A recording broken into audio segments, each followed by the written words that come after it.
പ്രശസ്തമായ Jimmy കിമൽ show ABC news പുനരാരംഭിച്ചുവെന്ന് വാർത്ത വരുന്നു. ABCയുടെ ഉടമസ്ഥർ വാൾട്ട് ഡിസ്നി കമ്പനി ഇത് സംബന്ധിച്ചൊരു പ്രഖ്യാപനം നടത്തി. ചാർലി കിർക്കിൻ്റെ മരണവുമായി ബന്ധപ്പെട്ട് ജിമ്മി കിമൽ നടത്തിയ പരാമർശത്തെ തുടർന്നാണ് ഈ ഷോ നിർത്തിവെക്കേണ്ടി വന്നത്. കൃഷ്ണ ചെറിയാൻ ഇന്റർനാഷണൽ ന്യൂസ് ഡെസ്കിൽ നിന്ന് ചേരുന്നു. Krishna, good morning. എന്തായാലും ഇത് ആരംഭിക്കാൻ തീരുമാനിക്കുമ്പോൾ വിവാദങ്ങളും കൂടുപൊട്ടി വരുമോ?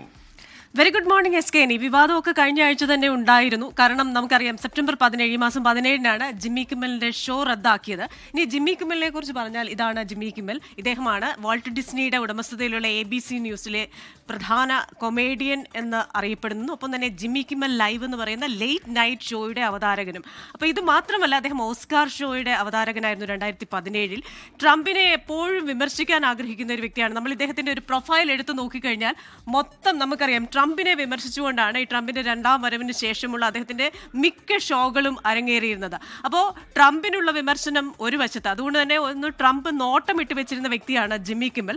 ഒപ്പം തന്നെ ട്രംപിന്റെ അനുയായിയും കൺസർവേറ്റീവ് ആക്ടിവിസ്റ്റുമായ ചാർലി കിർക്കിന്റെ മരണശേഷം ഉണ്ടായ ഷോയിൽ അദ്ദേഹം നടത്തിയ ചില പരാമർശങ്ങളാണ് ABC ന്യൂസ് അദ്ദേഹത്തെ ഷോ നിർത്തിവെക്കാനായിട്ട് കാരണമായത്. അപ്പോൾ അദ്ദേഹം നടത്തിയ പരാമർശം എന്ന് പറഞ്ഞാൽ ട്രംപിന്റെ ക്യാമ്പായ മേക്ക് അമേരിക്ക ഗ്രേറ്റ് അഗെയിൻ എന്ന് പറയുന്ന ക്യാമ്പിലെ അംഗം തന്നെയാണ് ചാർലി കിർക്കിനെ വെടിവെച്ച് വീഴ്ത്തിയത്. ഇനി അവരുടെ അംഗമല്ല അദ്ദേഹം എന്ന് പറയാനായിട്ട് അവർ വളരെ പാടുപെടുന്നു. മാത്രവുമല്ല, ചാർലി കിർക്കിനെ പോലെയുള്ള ഒരാൾ കൊല്ലപ്പെടുമ്പോൾ എന്തിന് ദേശീയ പതാക താഴ്ത്തിക്കെട്ടണം? ട്രംപ് എന്ന് പറയുന്ന ഒരു 4 വയസ്സുകാരൻ എൻ്റെ ഗോൾഡ് ഫിഷ് നഷ്ടപ്പെട്ടു, അതിനായി കരയുന്നത് പോലെയാണ് ട്രംപ് കരയുന്നത്. ഇങ്ങനെയുള്ള വിമർശനങ്ങൾ വന്നപ്പോഴാണ് ABC ന്യൂസ് ഇത് നിർത്തിവെച്ചത്. മാത്രവുമല്ല, ഫെഡറൽ കമ്മ്യൂണിക്കേഷൻ കമ്മീഷന്റെ തലവൻ ഇതിനെ വിമർശിക്കുകയും ചെയ്തിരുന്നു. അതുകൊണ്ട് തന്നെ കാര്യങ്ങൾ കുഴപ്പത്തിലാകുമെന്ന് തോന്നിയിട്ടാണ് വാൾട്ട് ഡിസ്നി ഇത് നിർത്തിവെക്കാൻ തയ്യാറായത്. അതിനുശേഷം ഉണ്ടായ കാര്യങ്ങളാണ് വീണ്ടും ഈ ഷോ പുനരാരംഭിക്കാൻ വാൾട്ട് ഡിസ്നിയെ പ്രേരിപ്പിച്ചിരിക്കുന്നത്. വലിയ വിമർശനമാണ് പല തലത്തിൽ നിന്നും ഉണ്ടായത്. അതായത് അഭിപ്രായ സ്വാതന്ത്ര്യം, മാധ്യമ സ്വാതന്ത്ര്യം, ഇതിനൊന്നും അമേരിക്കയിൽ സ്ഥാനമില്ല എന്ന രീതിയിലായിരുന്നു ചർച്ചകൾ വന്നത്. സ്റ്റീഫൻ കോൾബർട്ടും സേത്ത് മേയേഴ്സും അടക്കമുള്ള പലരും ഇദ്ദേഹത്തിന്റെ സപ്പോർട്ടുമായി വന്നു. മാത്രവുമല്ല, സാധാരണക്കാരും മാധ്യമപ്രവർത്തകരും സെലിബ്രിറ്റികളും ഒക്കെ അടക്കം നിരവധി പേരാണ് ഈ ഹോളിവുഡ് സ്റ്റുഡിയോയ്ക്ക് മുമ്പിൽ വലിയ പ്രതിഷേധം നടത്തിയത്. പലരും അവരുടെ സമൂഹ മാധ്യമ പോസ്റ്റുകളിൽ പരാമർശങ്ങൾ നടത്തി. പലരും തങ്ങൾ ഇനി വാൾട്ട് ഡിസ്നിയുമായി അസോസിയേറ്റ് ചെയ്യില്ല എന്ന് പറഞ്ഞു.